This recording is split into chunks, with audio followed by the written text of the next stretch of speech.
blast here. I'm here with Chloe. She is on the podcast today. She's been here before. Athletic Psychotherapy. You might remember her because that was a really awesome episode that we had. And today we're going to be debunking adrenaline junkies, or those extreme sports that we think some people are crazy for. Maybe, maybe not. But before we get started, I do want to just read us a real quick quote, and that is, to be an expert, listen to the experts. So, Chloe, you are here on the podcast, and I always introduce everybody kind of just an icebreaker question. And I don't think I briefed her for this. I wasn't briefed. If you could mandate something, and I'm thinking if you had your own employees or you were a government system, if you could mandate something for mental health, what would that be? Mandate in terms of law, or mandate in terms of law? policy, Like programming? Everybody has to do this. I mean, one of the things I'm passionate about is just getting people to understand that their brains and bodies do connect, right? That's always a big thing. I think that was covered, and I like to talk about that extensively. But I think it's really important that people who are in areas geographically and culturally, socially, socioeconomically are aware that they are in a human body and have absolutely every right as people who are privileged to exercise, to be out, to be about, and engage in these kinds of sports, that these extreme sports or alternative athletic activities that we have like available, right? I would love to be able to get into these kinds of neighborhoods and get kids to understand that they can climb, they can swim, they can dive, they can, absolutely, all of these things. So education on movement and mind body kind of spirit type deal. Absolutely. I love it. Yeah. So that kind of brings us into our next subject here, debunking adrenaline junkies. And what does this mean to you? So for everybody listening to this podcast, I gotta give you a backstory. I met Chloe because she's a skydiver through my boyfriend, who also skydives for fun on the weekends. Not my thing. I run marathons, right? So I want to open this subject up. Chloe, what is this myth that's kind of behind adrenaline junkies, and what do you think about it, like being one? Well, the thing is that I wouldn't necessarily say that it doesn't play a part, right? I think when it comes to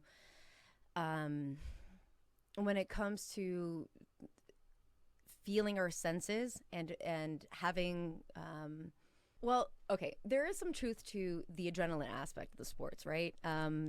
Before we even get to adrenaline and the term adrenaline junkies, which I think is like really thrown around by people who don't necessarily, absolutely, I mean, they're not part of the sports, they don't engage in any of these activities.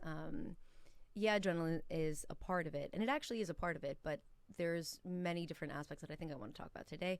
But before that, I think we should define what exactly are extreme sports, what are alternative athletics, and all of the things that people are doing that seem like, out of the norm and almost impossible, right? Like you're looking at this human being, jump out of a plane, or more namely in terms of risk and risk taking, wingsuit off of a mountain, for example, which carries a considerable amount of risk. So extreme sports are in extreme environments. Sports or activities are in extreme environments where there is a considerable amount of risk around death, where you can actually die from doing these activities. The people who partake in this know this very well, and the myth that needs to be debunked isn't necessarily the adrenaline and the adrenaline junkie, which is part of it, but it's really about the level of risk that people are taking without having a sense of control, which is completely untrue, because that would then mean that you can't do the activity again. In fact, what you see is a meticulousness. You see a lot of you see a lot of skill and preparation in these sports. There's a sense of pride, but then there's also a sense of autonomy, and that deepened connection with yourself along with the elements, right? So there's this ecocentricity, which when you break it down, it's, we are centered around the, the environment with Earth. We have a relationship with Earth when we engage in these activities, whether it's water or air, whether it's, rock, like mountains, snow, and then with different forces, right? Speed and things like that. So it's really important to understand what extreme sports that term is, and then what alternative athletics is as a big umbrella term. I mean, I don't know if you're going to Google it and you're going to find it, but I like to break it down and call it alternative athletics, because there are other forms of athleticism that aren't necessarily your traditional team sports, right? And a lot of that doesn't necessarily come very close to death, where you are having to plan meticulously every single step, right? But it is alternative in the sense that there is a relationship with your body and your mind. People do get into flow states. It's meditative. Extreme sports need to be meditative. Right. The person does go through a flow state of meditation in order to be focused. There's a hyper focus in order to perform any of these activities. The margin of error with a lot of these sports, decreases because the level of danger obviously increases. So that's really important. And I think that also speaks to the whole adrenaline junkie, or, death wish, whatever people say, right? And I mean, I don't want to get caught on just like one or two terms, because people really just have a general idea that, these people are doing like these extreme sports and they're reckless, or I don't know, I would never be able to do that. And it's kind of this in the fringes. It's seen as being in the fringes, but overwhelmingly, there's a lot of people who do these kinds of activities. Even from riding motorcycles. I mean, people who go on the track and they're riding motorcycles that are 120, 150 miles an hour, or they're doing cross country tours with their bikes. It's very clear that that person needs to trust themselves. They need to be in control. They have to be well skilled, and they have to really show up for appropriate training, and they take themselves seriously. So there's that. So coming from kind of more of a clinical background, I want to ask you this: with the idea of the extreme sports, you come back to this idea that it's a lot of this control. Would you say maybe being in this area, maybe working with clients in this area, if you work with because your license, oh gosh.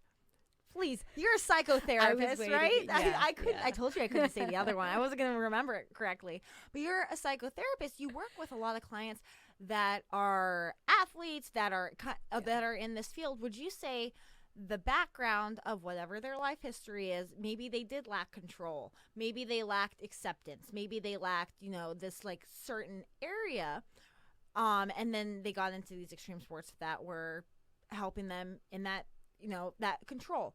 Would you say there's a common background between a lot of people you talk to, a lot of clients that you work with?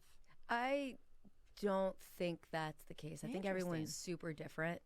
Everyone has a very different story. Some people have a lineage of family members that are skydivers. Some people have a lineage of, it's awesome. I mean, that's great.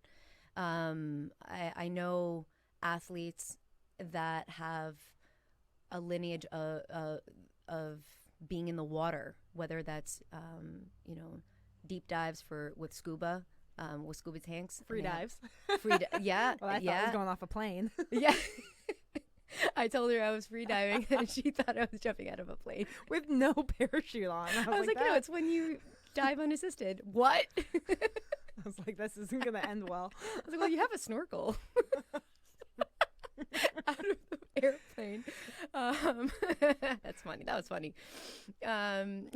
No, it's really cool when you see people who their parents have also partaken in these sports: free diving, scuba, rock climbing, and much less extreme, but I'm going to throw in pilots, and I'm only because I'm thinking of the people that I not only work with, but, in my communities that I partake in these sports. So or activities. And it's really interesting because I don't know, like it's a healthy mix of genetics and environment, right? The nature and nurture argument of exposure and predisposition. So that would be interesting to see, if there's a way. I don't know, you need like a twin study for that. Like a twin that like. That would be a good one though. Yeah. One twin just never ended up doing any of the fun stuff. You'd think so. Just got lost somewhere. Is off reading books in the library, I don't know. doing the complete opposite. I do know someone that comes from a long lineage of free divers and scuba divers throughout both the maternal and paternal side, right? And his brother has nothing to do with oceanic activity whatsoever. But well, hold on, let's bring and that this could up, be though. an environment nurture sort of, so Right. Well, so last time in the athletic psychotherapy, when we were talking about it, we talked a lot about fear. Fear is a huge thing that athletes have to get over. At what point, because I mean, these sports, they're fear-based. A lot of people go skydiving once in their life to say they went skydiving. I always say I'm never going to go scuba diving. There's just something about it that I'm just not going to do. Yeah. At what point do people have to come over this fear? And what kind of connection does fear have to these extreme sports? Fear is incredibly important to control. That's exactly what we are. We show up to address. Fear is also not something you want to ignore. It's something that, in skydiving, people say, and also in base jumping, people say it's the one thing that, if you feel fear, if you're afraid, then, you're accounting for your safety. You're accounting for your life. Yeah. It's the moment that you don't feel fear and that you become complacent is when people go in, they die. And there's a definite truth to that, 100%. And that is, I think, the basis of why we do these things, because everyone is aware that you can die doing these activities. And Absolutely. there is a sense of, it's very powerful when you know that you have, by way of accounting for variables, holding yourself accountable, using as much preparation and showing up, you will manage fear and manage risk, right? But not necessarily engage in, reckless acts of, you're not daring, you're not daring recklessly. It's not risky behavior. So there's a differentiation, I think, to be made between assessing risk and taking risk. So there's a level of risk that we take. We understand that, but we're not engaging in risky behavior without planning, and I think the fear ends up being part, it's correlated with adrenaline because, the adrenaline comes up and tells us we should be afraid. We're always going to feel that, and I think the more that you stay in these sports, the more pleasurable these sort of sensations. It is sensory, that there's a feedback loop, a positive feedback loop that, you're feeling really good. Adrenaline does have a big role to play. That's definitely not all of it. But yeah. And how would you use it? Like, I guess I'm not going to say, how would you use it for your clients if you push them into extreme sports? That's a terrible, terrible question. I would not push going to them into rescind that extreme back. But when you work with your clients as a psychotherapist, what kind of trends do you see in their thought process, though? Like, how are they getting over fear? Because I get it, like, but I almost want to say it's almost like a reverse in a way where they almost like chase the idea of wanting to break that fear down in a way, because you're always pushing limits with these sports versus something like running. And a lot of runners, I know, I'm not saying that we're not fearful when we're running like an ultra or like a half marathon, but we're not getting to near death experiences other than maybe dehydration and lack of nutrition, malnutrition. But those are things that we completely control, and that's a whole different segment. So the margin for error is less, and it's different, right? There's differential there, but at the same time, you still need a flow state. you still need You need to that flow be state, yeah. you need to be engaged with the activity. You need to be present. There's a groundedness. It's incredibly meditative, right? So I think we spoke in the first episode, but just to reiterate, the practice that I have is both athletic psychotherapy, and it's a trauma clinic for survivors of PTSD as well. Or people who are going through any kind of anxiety disorder or depression, eating disorders. There's a lot of overlap between athletes that I work with that come in, as athletes, pro athletes, or full-time doing their form of athleticism, and then when you break down their experiences, you start seeing these sort of this disordered behavior or kind of like human experiences. Then there's the client that comes to me as a survivor of trauma, wanting to manage their symptoms post-trauma, and we then incorporate the psychotherapy is both like the traditional talk therapy methods of cognitive behavioral therapy and mindfulness. And even parts of and it's psychodynamic, but then there's also the somatic form of the therapy, which is at some point after they've created their narrative, they then are asked and they have a space and they're ready for the connection with their bodies a little bit more. And that part's really interesting because it's like there's so much overlap. It's really similar when someone is hyper focused in a crisis situation as a survivor and a person who's experiencing trauma. They have to be hyper focused. They're hyper aware. They're constantly on alert. There is an element of fear. There is an element of increased heart rate. Because they're sensing a danger if they're in a domestic violence situation, or if they have experienced a sexual assault, for example, or if they have pervasive or ongoing chronic trauma, it really is anything,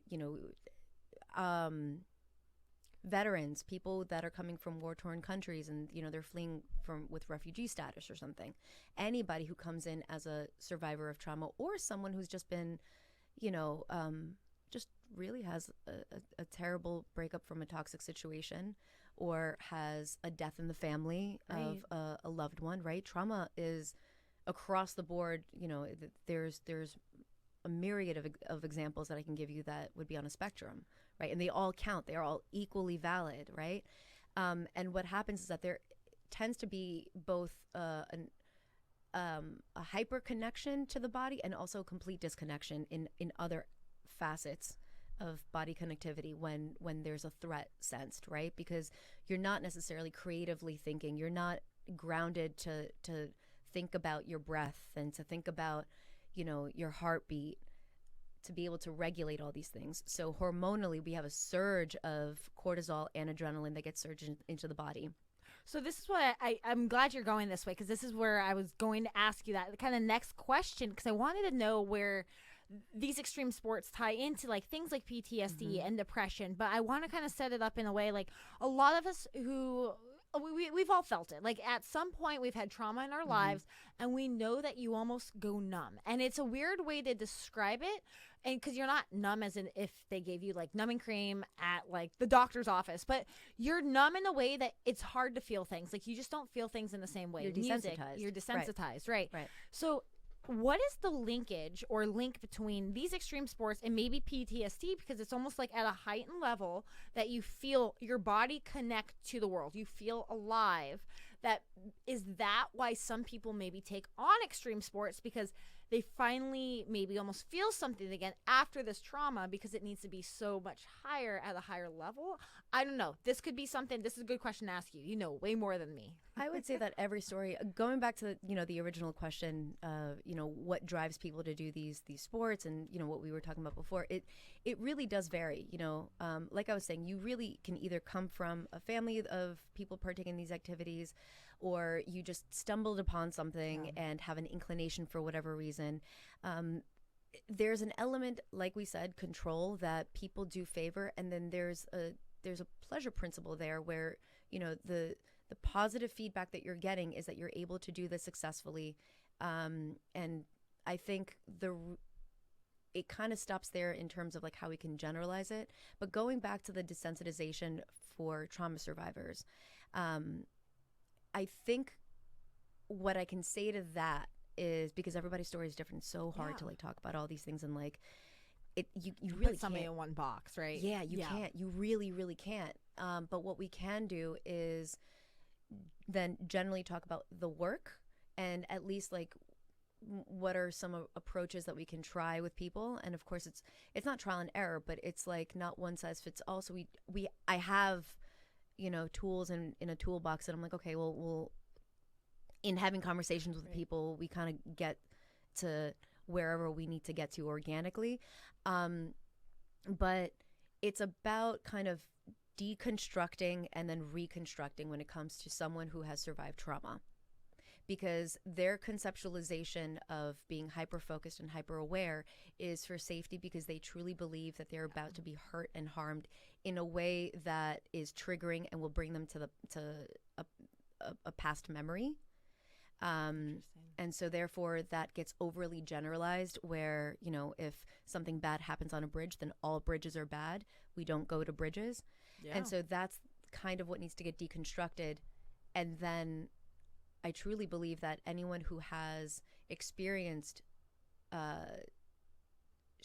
you know, post-traumatic stress and symptoms post-trauma, right, develops an ability. I think that they're superpowers, honestly. I really do. And I know that is it's a radical thought, it's a radical statement, but I really do believe that there's an immense amount of resilience that you can actually transform and recycle into something that will serve that person moving forward, because they have survived, right? They have gotten themselves either out of a situation or have seen themselves get out of a situation. And what really needs to happen is that narrative needs to take place where we are talking about the person's experience first, so that they have a space to witness themselves as a survivor of trauma, witness themselves as a triumphant person, witness their own strengths, but be able to just tell their story objectively. The desensitization also comes from, you know, not really wanting to talk about certain things that are difficult and pushing things away, or not really even crediting oneself. So it's a very strengths-based perspective first. You know, so we build up this narrative and we construct it on a chronological timeline of someone's life, and say, okay, well, this is what happened. This is how you got to where you are. Wow, that makes sense. And again, it doesn't have to be extreme trauma in the sense that it's, you know, out of this world. It'll blow you away. Trauma's it can be anything, really. Right. It can be anything, as long as someone's meeting the criteria for the disorder. Then of course it counts. You know, it's important. So, you know, after that space and after that person really gains their own level of insight and they're able to see themselves, you know, there's an opportunity there to begin the meditative work, to learn how to breathe again, you know, literally to learn how to breathe diaphragmatically, to learn how to meditate. What does that actually mean? I mean, it's work. It's not just we're going to meditate and what, you know, it's to learn how to use meditation, to learn how to get into flow states, to use imagery, to learn how to use imagery. What does that even mean? And a lot of the times people's like, even you can tell someone's posture, their voice, the how much they take up space. A lot of that is diminished because of the fear of repercussion from, you know, whatever it is.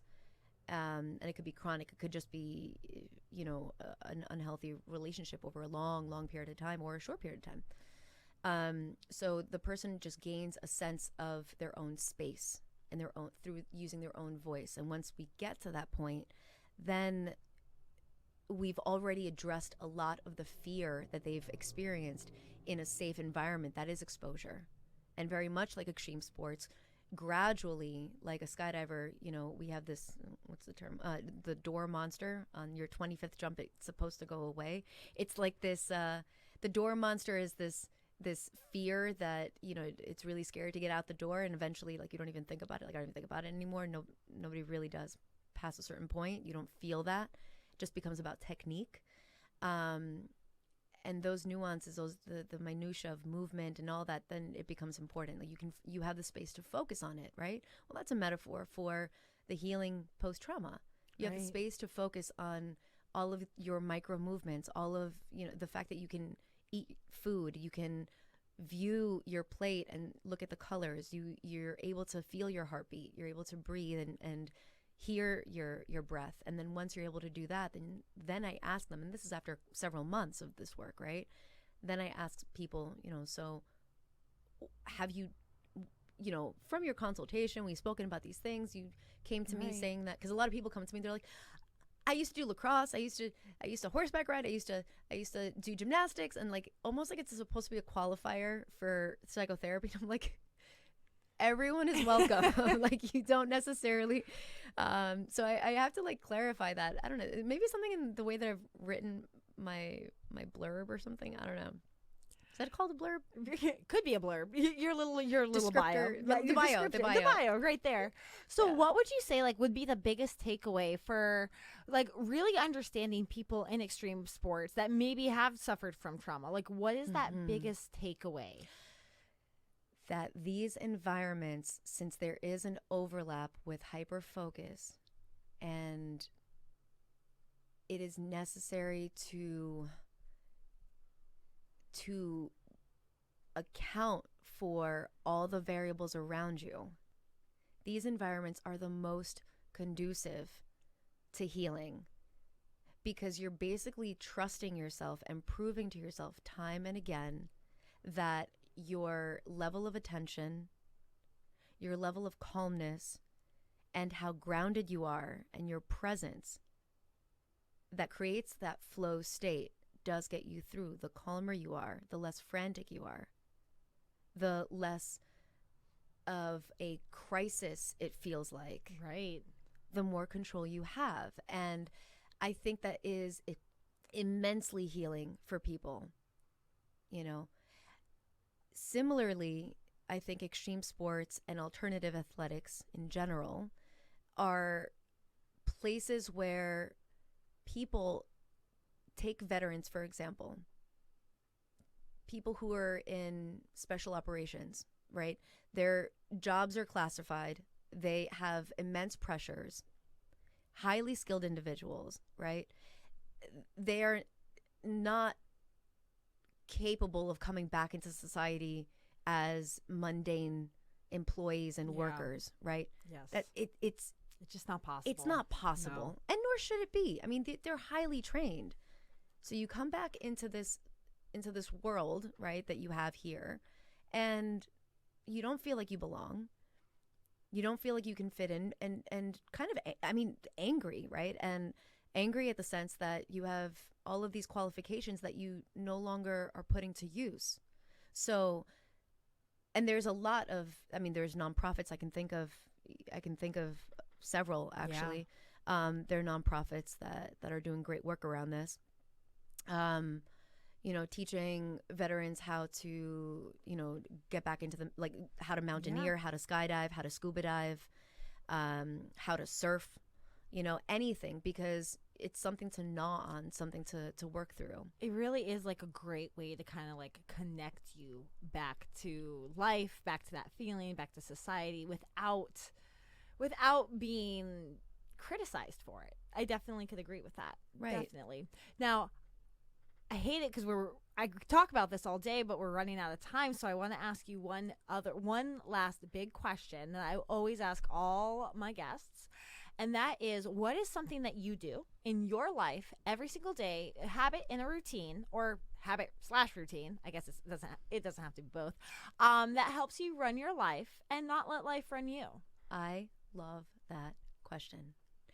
I talk about, I use, there's inner child work, and we talk about like finding all the different ages where we have been pained in life, and being very connected to the voice of that particular age of that inner child. That inner child tends to take the driver's seat and really guides us in these automatic responses that don't serve us. Right. We're not always aware of it, right? And whenever I am out in the water, or if I'm jumping, or even at the gym, or anything that where I become hyper focused and I need to be, or even running, you know, my clinical practice and I'm super swamped and busy, and even like running late to something, anything small where these voices come up, the pressure comes up, I really try really hard to take pause and listen to the fact that I'm having that experience, just without trying to change it. Yeah. Without trying to change it at all. Just the mere fact that we're observing our pain and our painful narratives and the voice that's in our head that really holds us back is immensely important. The last anecdote that I really want to give, and I think this is kind of, it speaks to the way in which I do this work, but it's from my own experience, because I don't really want to, I'm not disclosing any personal information of anybody else, but it's for me. I was out in the water, and you know, the current was ripping, or free diving, spearfishing, and spearfishing is one sport, you know, free diving is part of spearfishing, but it is a different sport. It's just, you know, we're not hunting. It's just the idea that you are, you know, working on your breath and your breath holds, and you're going down as far as you can safely, as much as you can to your skill level, right? So that's what I was working on personally. The people that I was with were also spearfishing. I was just working on my breath.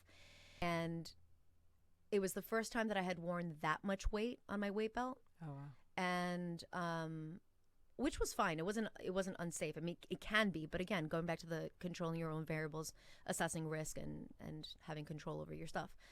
So I had the appropriate amount of weight. It was just an extra variable that I wasn't used to.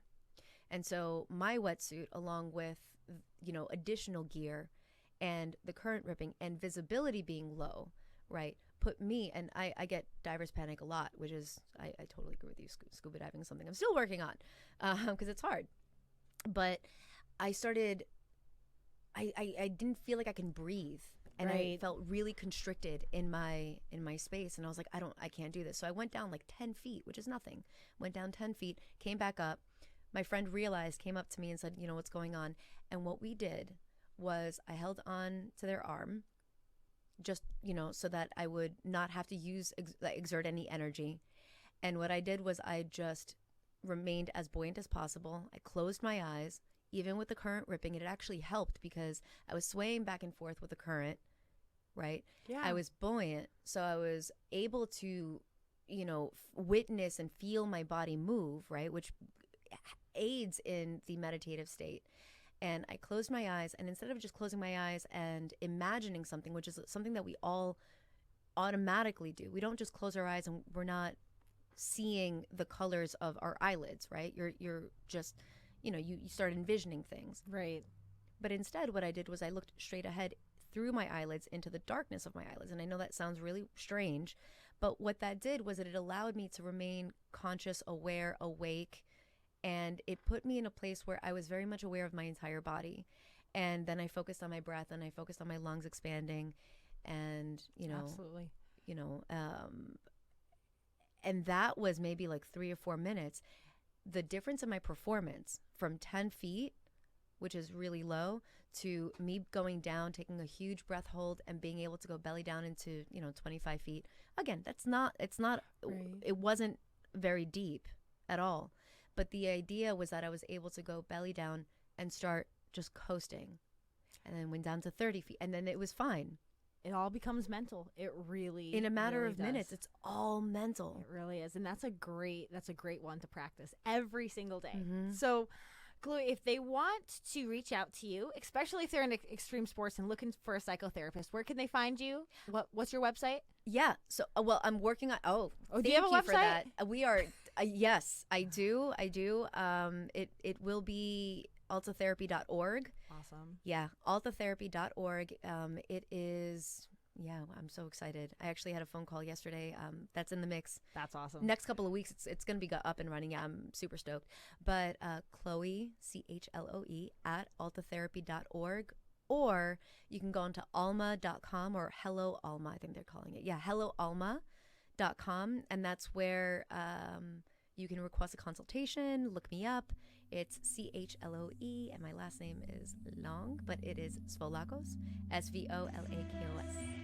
Well, thank you so much, Chloe, for coming on, and we will probably have another one again because this is always fun. So have a wonderful night. Thank you. You too.